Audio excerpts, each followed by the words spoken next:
In Chapter 19 of your course text, you'll be introduced to the basic or foundational qualities of kinship and kinship calculation as it is utilized by cultural anthropologists, and you will be introduced to systems of descent as they relate to specific language communities. I will be touching upon these briefly here, but I must stress that your course text should be surveyed in tandem with this lecture, and that you spend a great deal of time really reviewing the basic terminology that anthropologists utilize and that is associated with the study of kinship by cultural anthropologists. Please take a moment to survey the maps that are part of the appendices of your course reader. Find where this multicultural region known as Polynesia is located.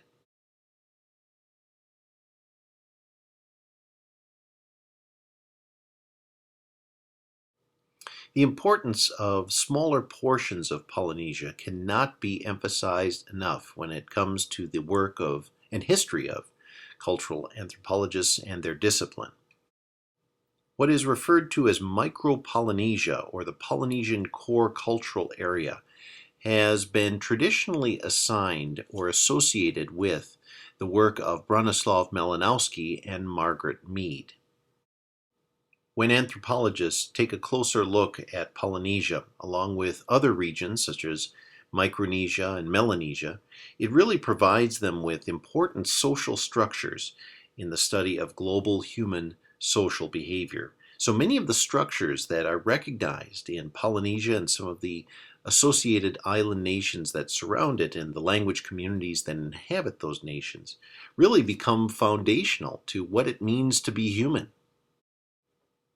In what is referred to as a series of islands known as New Ireland, we find the Tanga. And the Tanga are very unique people. They live in a clan society, and they have very unique forms of body art, or what is traditionally referred to as tattooing.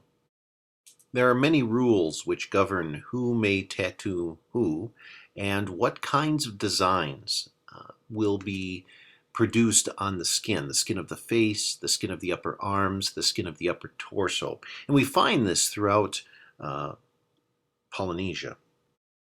The Tanganese people follow a traditional descent system which is referred to as Hawaiian. So too, many Americans living in the continental United States follow a similar pattern or system of descent. This system of descent is one in which kinship relationships, or relationships that are defined by blood and obligation, are recognized bilaterally. And what I mean by this is these social relationships are recognized both in one's mother's side and one's father's side.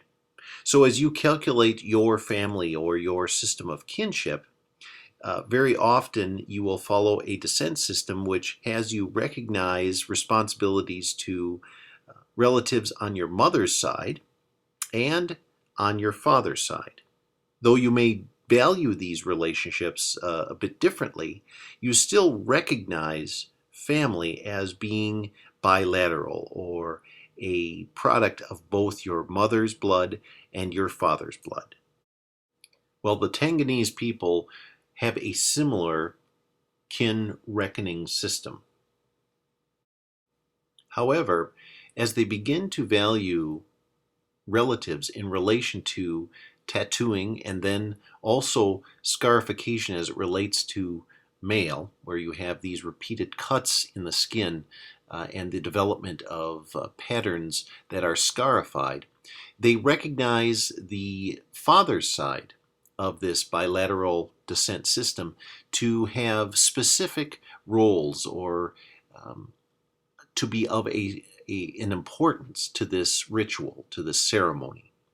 When we start to look deeply into the rules and patterns of behavior which govern a ceremony, and we find in this case one section of one's kinship to be emphasized more than the other, we attach some additional terminology to it in order to better understand it and to share it with the public. In this case, we would, in a sense, attach this notion of a patrilineal system of social organization within that larger Hawaiian descent system.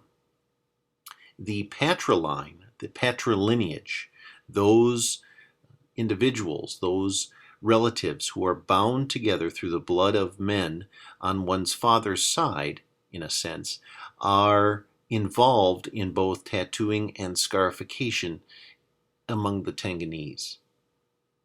We see this same kind of responsibility, and again, a responsibility that follows the blood of men over successive generations and the relatives who are bound together by marriage and by blood to those men throughout Polynesia and throughout the many larger clan systems which are or find home, in a sense, in the Polynesian region. Now take a moment to write down the definitions for these three qualities of kinship as it's understood by, in this case, anthropologists. So be able to understand, in this case, what a patrilineage is, what makes it different from something like a matrilineage, what kinship is, and then what these larger systems of descent are, and how we define each.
We should never speak of Polynesian clans without referencing the work of a sociologist and historian, in this case, Max Weber. Weber was a contemporary of Durkheim. However, he was really developing out of a German sociological school of thought. Like Durkheim, Max Weber studied the role of religion and politics in issues of social consensus and ultimately social control.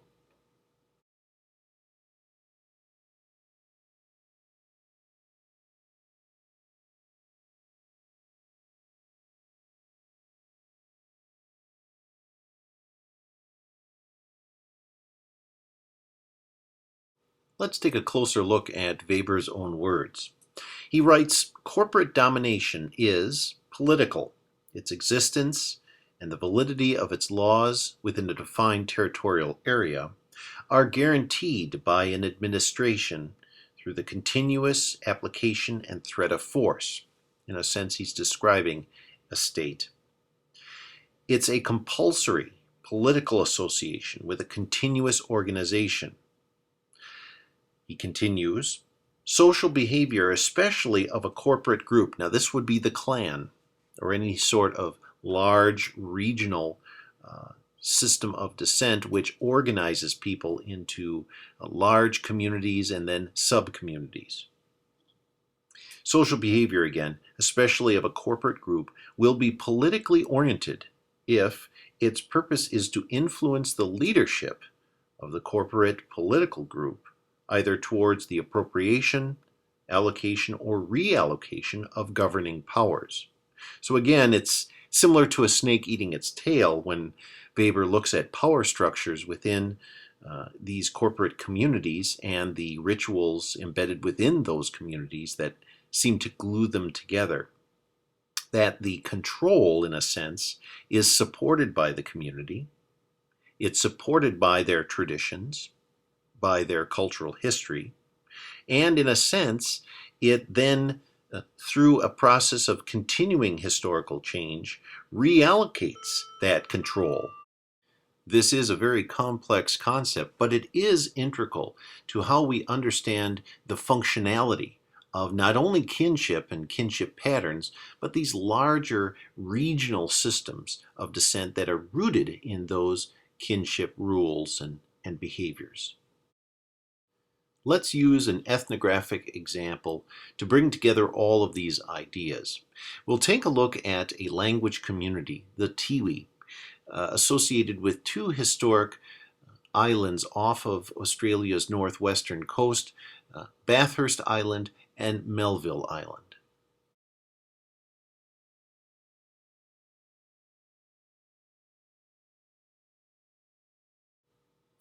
The Tiwi are unique because of their contrastive nature. They have historically been understood to be foragers, or hunters and gatherers. However, their system of human social organization and the languages associated and the terminology associated with that system really relate to a much larger corporate group, in this case a kind of clan culture. The Tiwi people are also very unique because for a good part of their history, they remained isolated, not only from the cultures of mainland Australia, but also the explorers associated with European expansion and colonialism in this region of the Pacific. This means that when many Aboriginal populations associated with places like Australia were experiencing a great deal of acculturation, uh, the people of Melville and Bathurst Islands remained isolated. Many anthropologists looking at this historical circumstance have asked, in a sense, why? What aspects of Tiwi language and life helped them or allowed them to be more isolated than other communities living in close proximity to these island groups? Well, Durkheim, as you know, studied many historical cultures in this region, especially areas within the coastal geography of what is today Australia. And his perspective on religion really becomes an important concept as anthropologists begin to better understand how isolationism occurred within Tiwi life. Here's a definition of religion according to Durkheim. A religion is a unified system of beliefs and practices relative to sacred things, that is to say, things set apart and forbidden. Beliefs and practices which unite into one single moral community all those who adhere to them. The question that we have to ask ourselves as students of culture relates to this relationship between religion and the idea of setting things apart and making them forbidden, and governing that forbidden quality of those objects, of those materials, with cultural laws, and the role that that perspective may have played in kinship. So, something as simple as marriage and its relationship to religious thought. This is where many anthropologists recognize there to be a bridge or a clue for better understanding how this whole process of isolation, while still in close geographic proximity, can occur.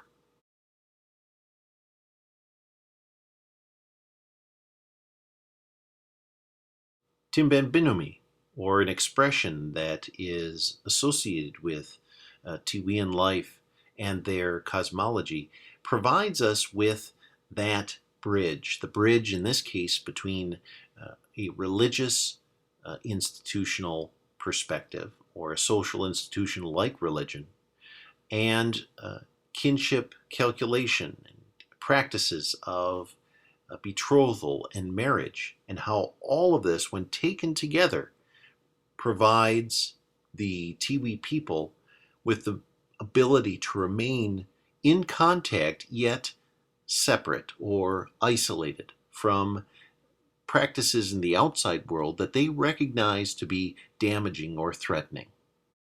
This perspective, this expression, Timpanbinumi, translates roughly in the Tuian language to home of the dead. This is where dead souls travel and from which outsiders or Malays come. For the Tiwi people, and again, the word Tiwi actually means we, so that gives you a sense of how strong their community is. Timbanbinumi is a place within their cosmology that is outside of their island nation. It is everywhere where Tiwi are not. This means that anyone coming from the outside world is recognized as a potential threat. And there are a variety of taboos which disallow Tiwi people from making close, intimate contact with people from the outside world or the world of the dead. As I said before, the Tiwi people are foragers. Their subsistence strategy is one of hunting and gathering. This means that they live in small, tightly knit communities, often comprised of one or a handful of extended families. They organize themselves around a territory and around seasonal components within that territory.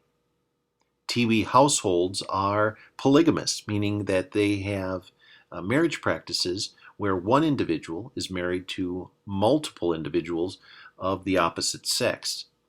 The kind of polygamy that is practiced by Tiwi populations, at least historically, is where you have a male marrying multiple females.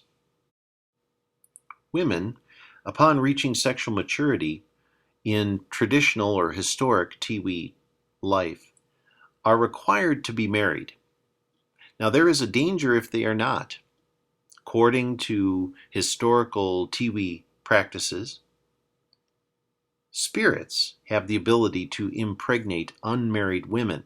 In fact, spirits are responsible for all pregnancies, according to this tradition, but no children must be fatherless.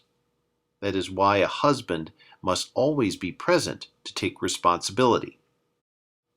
This concept of danger coming from outside of the Tiwi world led to some very unique historical practices having to do with marriage rights. I have two unique examples for you. Anthropologists working in this region in the late 1950s and early 1960s witnessed the betrothal of children, in this case to older men. Now, this was not a traditional betrothal or eventually marriage in the sense that there was a cohabitation. What this was a ceremony that bound the female child to a man in this case, or a sexually mature man and provided the child with protection from the outside world.